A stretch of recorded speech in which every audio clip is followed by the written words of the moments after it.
presidential race remains front and center, and both candidates continue to make their push to voters in the all-important swing states. Nearby Pennsylvania is considered a key in the much-talked-about blue wall.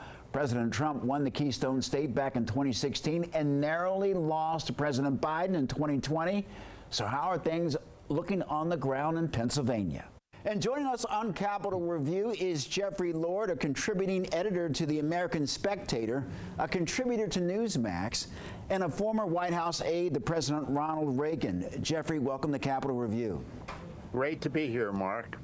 It's too bad there's nothing going on. Well, there's a lot going on in Pennsylvania, our home state. Talk about how the presidential race is shaping up in the Keystone State. Well, I think it's pretty close. Last night I was giving a speech out in northwestern Pennsylvania in Clarion County. And one of the things that I've noticed as I've traveled around the state, man, there are a lot of Trump signs all over the place. People's yards, billboards, that sort of thing. If that's an indicator, then President Trump is in good shape. But you really, you know, all the polls, sometimes Trump is ahead by 1 or 2 points. Sometimes Harris is ahead 1 or 2 points, and sometimes it's dead even. So I think that indicates that it's close here. And you would think that both of them live here. They're in Pennsylvania a lot.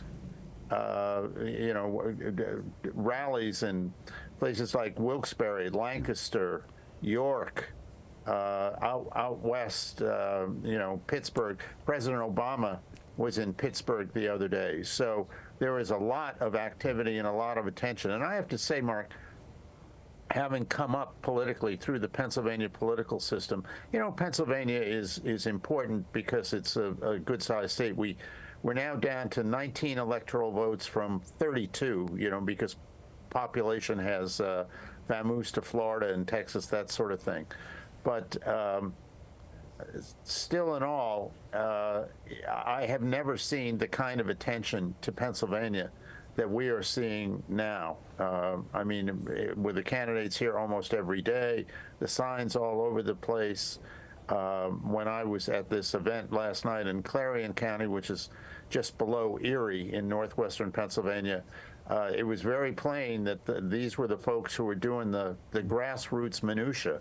Yeah. You know, literally going door to door, knocking on doors, making the phone calls, doing the kind of grunt work that you've got to do if you want to win an election. So we will see, but boy, is there a lot of activity here. A big Senate race between incumbent Bob Casey and Dave McCormick.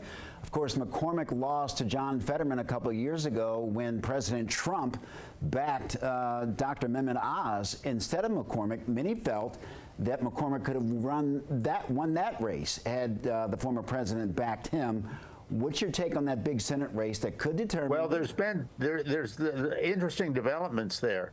Dave McCormick has pulled to even, and in some polls ahead by 1 or 2 points of Bob Casey.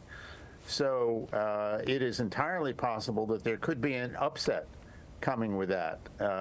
You know, Bob Casey has an advantage. He is the namesake son of a very popular, although no longer with us, former Governor Robert P. Casey Sr., who was very popular here in Pennsylvania, and this is his, as I say, his namesake son.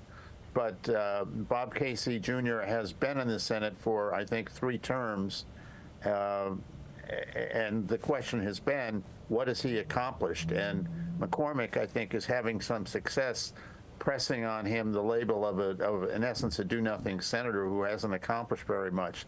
So it is interesting to see that the polls have him surging and over Casey, and in a couple cases being ahead of him a point or two. Quickly, Jeffrey, we know President Trump won Pennsylvania in 2016, narrowly lost in 2020.